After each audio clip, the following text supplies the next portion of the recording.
Station, this is Houston. Are you ready for the event? Houston, this is Station. We're ready for the event. Bloomberg TV, this is Mission Control in Houston. Please call Station for a voice check. Station, this is Ryan Chilcutt with Bloomberg TV. How do you hear me? Bloomberg TV, International Space Station. We've got you loud and clear. Fantastic. What an honor and a pleasure. Welcome to Ryan's Russia. I understand I have all 6 of you on board up there right now? Ryan, you almost do. Oleg's busy flying the space station. He's still hard at work, but we've got 5 of 6. Someone has to fly the space station. That's very excusable. How does it work up there? I want to ask you. There's 6 of you. It's a big station, right? Do you work in separate areas? Are some areas segregated, Russians only, some areas Americans only? How does that work? No, absolutely not. But it's a great question, Ryan.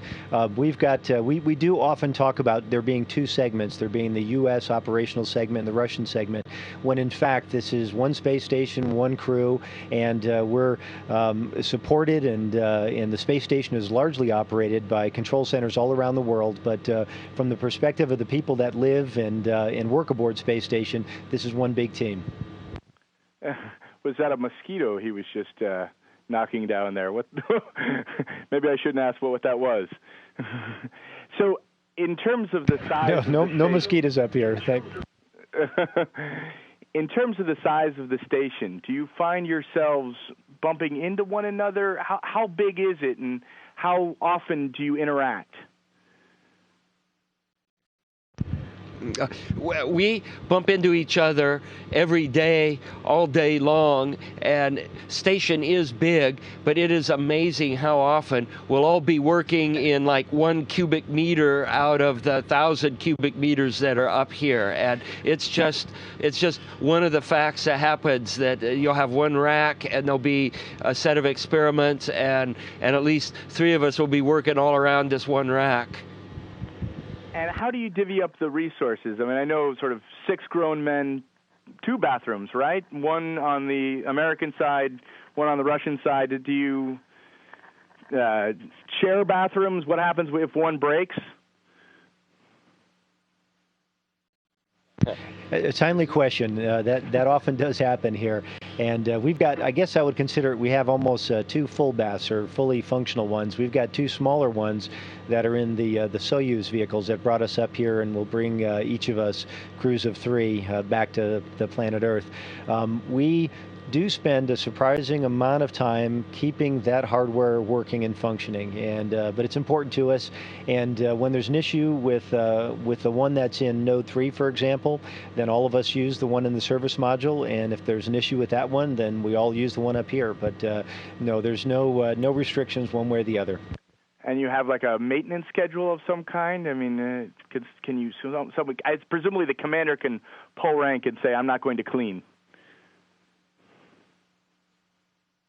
You don't want to run the risk of a mutiny. No, actually, there's not per se, so much a dedicated maintenance schedule. Is a lot of the work that we do is on condition. So if everything is working and humming along well, and we don't have to change out a component, for example, for every 3 months or whatever the duty cycle would happen to be on it, then things are fine. Occasionally, we'll have an indicator light that'll come on to tell us that there's an issue with one of the components, and we'll roll up our sleeves and we'll go to work and square it away. If you don't mind, if I could ask one of the cosmonauts a question, I want to ask about how you eat on board. Is that something that you do separately? Do you invite the Russians over? Do they invite you over? I mean, is it sort of freeze-dried borscht on Wednesdays?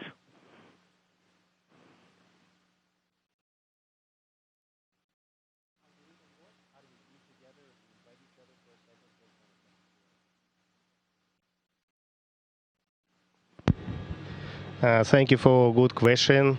We live here like one family, and we try to help to every one of us if we have time, of course.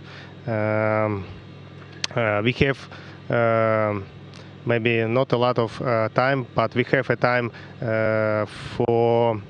to be together, maybe during the supper or during the weekends. We have dinner together. We speaking about our problems, about our family, of course, on the earth, and we can see interesting program or movie together. What else? One of you celebrated your 40th birthday up there. Did you have a big party? Yes, we had two same parties of birthday parties, me and Anatoly here on board. It was a beautiful time because we were on altitude 400 kilometers over the Earth. It's like maybe record in the world. I think. And we had a beautiful party with beautiful songs of our commander, Daniel. He played guitar, beautiful songs. And we had nice food. It's like strong coffee, beautiful tea, and something snacks. It was a great time. I got to ask you, give me one thing that you think Russia does better when it comes to space flight, and one thing that you think the United States does better.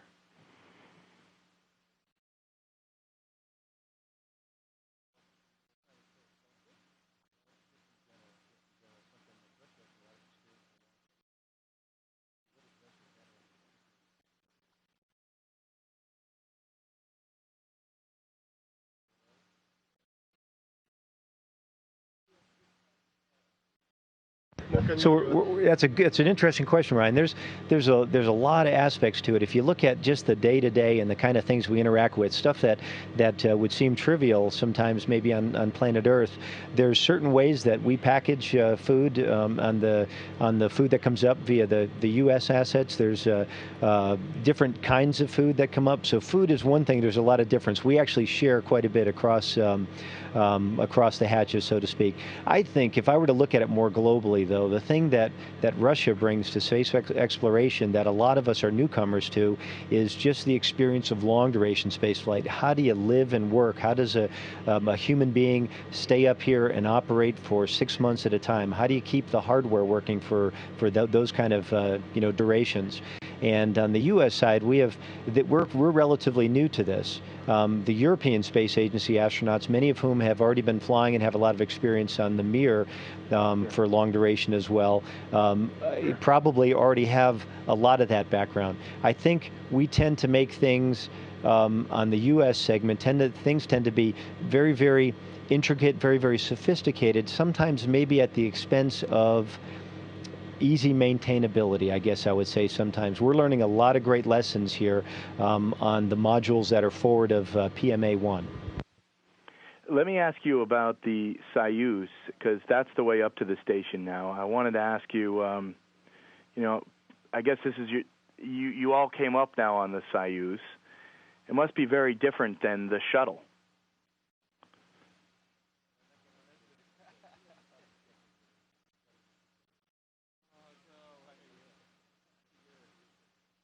Okay. Obviously, the thing that's most evident to all but the most casual observer is the Soyuz or any capsule-based spacecraft is quite a bit smaller than the space shuttle is. So, from the perspective of riding aboard, the space shuttle has a lot of room, and it was a very different ride. On the Soyuz, it was much smaller. Now, with that said, capsules are a very elegant and straightforward way to get to low Earth Earth orbit and also to return to Earth. For me, it was great to have had the experience to fly in both types of vehicles. Soyuz affords us the opportunity to have a vehicle to act as a lifeboat for the entire duration that we're up here, for all of the 6 months. If there happens to be a serious emergency on board space station, in a matter of minutes, each of us, all of us, will get to our respective Soyuz, and those vehicles be ready to return Earth in real short order. So that's kind of a dual purpose aspect to those, and a very important one for long duration flyers. I want to ask you guys, what should the next frontier be when it comes to space exploration? Not NASA's view, not the Russian Space Agency's view, but your own personal views. Maybe a couple of you guys could share. I mean, is it Mars? Is it the moon? Is it a base on the moon? Is it an asteroid? Is it more of what you're doing now in low orbit? Well, I think all three of them are going to happen. I mean, everybody looks always at this moment and the budgetary problems of the next half year. But in the long run, humans will spread through the solar system. And I think the asteroid is a very interesting topic. I never thought about that before it came up. I think that's a very, very good one. But for sure, we will have bases on the moon. There will be mining on the moon. We will get great sources of energy. We will use the solar energy more, and then we will go to Mars. The problem is when. I always say in 25 years, but I said that 25 years ago as well. That's one of the things of spaceflight. We have to be very patient, but it will happen for sure.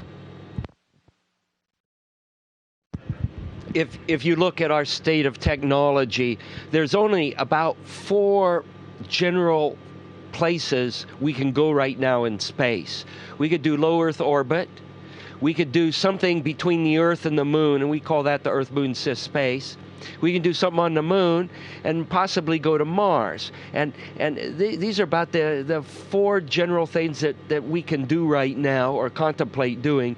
And as far as I'm concerned, it doesn't really matter which one. You know, choose one, and the important thing is to choose one and stick with it for a long enough period of time so you can make some progress. And it takes about 10 years to make any progress in these fronts. So we have to choose one of these and roll up our sleeves and just work and work and work for about 10 years before we will see real progress on this front.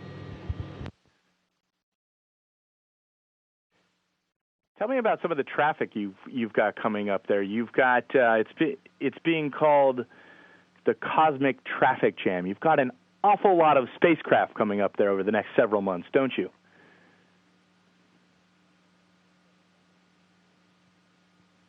Yeah, we sure do, and it's actually the lifeblood of space station. A lot of the cargo vehicles are key to keeping the space station operating and functioning. It's the method for us to return science, something we put the shuttle to good use for, in addition to bringing cargo up here. And SpaceX, the Dragon, their vehicle, which will launch, we hope, on April 30th of this month, will afford the capability of returning hardware from station. We also have a Progress cargo vehicle docked to station right now. It will bring trash back. It'll actually be incinerated on the way back through Earth's atmosphere. Another Progress vehicle is lined up to come here, and most importantly and most immediate for all of us on board is very soon we'll have the European Automated Transfer Vehicle number 3 that's going to be docking on the aft part of space station here in a week. You've got commercial spacecraft, you've got European spacecraft, you've got Japanese spacecraft, Russian spacecraft, the commercial from the United States. I mean, is that an indication that the times have changed? The old sort of Cold War space race is long past because it's not just 2 countries, not just 2 spacecraft, but I mean, it's, you know, you guys are busier than Star Trek up there with all the spacecraft coming in.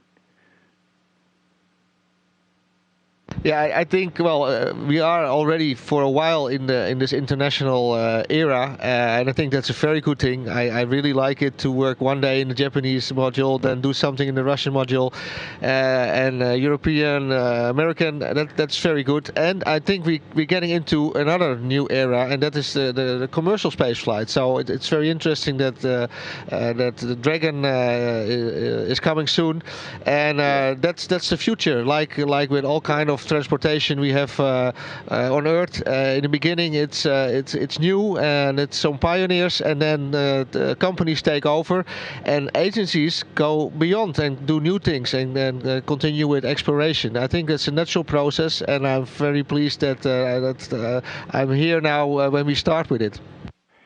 SpaceX says they may have round-trip flights to Mars for, let me make sure I get this right, $500,000 in 10 years' time. What do you guys think about that? That changes everything, doesn't it? I think if we can greatly reduce the expense of getting things to low Earth orbit, it opens up in an unbelievable way space exploration for many more people than have had a privilege to do this so far. And I think probably all of us would share the sentiment that says the more the merrier. And as soon as you can have companies who are able to do this and be viable and in the private sector, then it greatly opens up the possibilities for spaceflight. Like Andre said, I think it's important for the really hard, very tough things to be done probably by nations and by nations' space agencies and ideally by nations working together. So those are the big steps that need to be taken, on a big scale, and they don't often return a lot on the investments in the near term. As soon as we figured out the Earth to low Earth orbit piece, and I think we're getting pretty close to that right now, then the time is ripe for commercial companies to be able to step in and take over that piece, and then the governments and the international space agencies will then take the next stride, and I think that's great. And I think the more vehicles that we have that are able to fly in space, the better it is for all of us. Now, a very important question. Have you tried Angry Bird Space yet?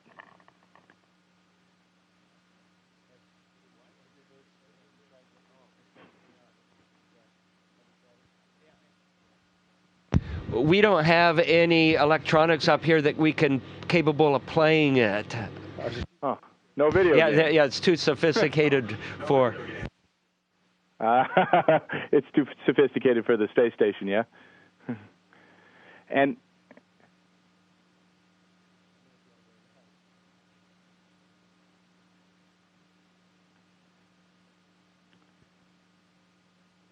we are Bloomberg.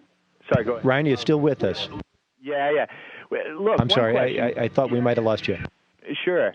We are Bloomberg TV.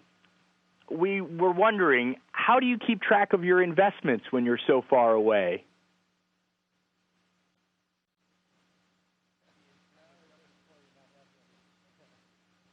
Yeah, we're all looking at each other saying, what investments? The folks that fly in space generally don't do this to become rich.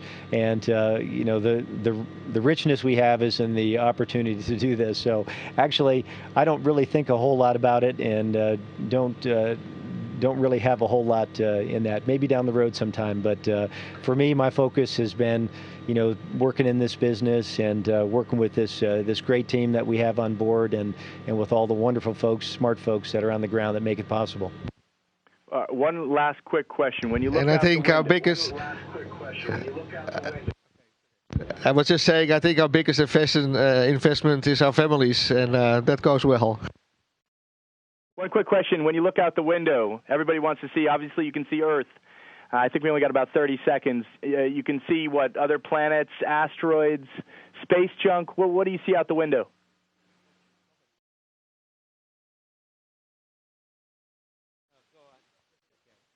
Well, the thing that really captures the view is the planet Earth. I mean, it is spectacular. It is just beyond description, at least beyond description for somebody like me. And but with that said, you can see stars that are just brilliant points of light that do not twinkle. You see comets. You see other satellites and spacecraft. And but your eyes are always drawn back to our home, planet Earth. Oh, that.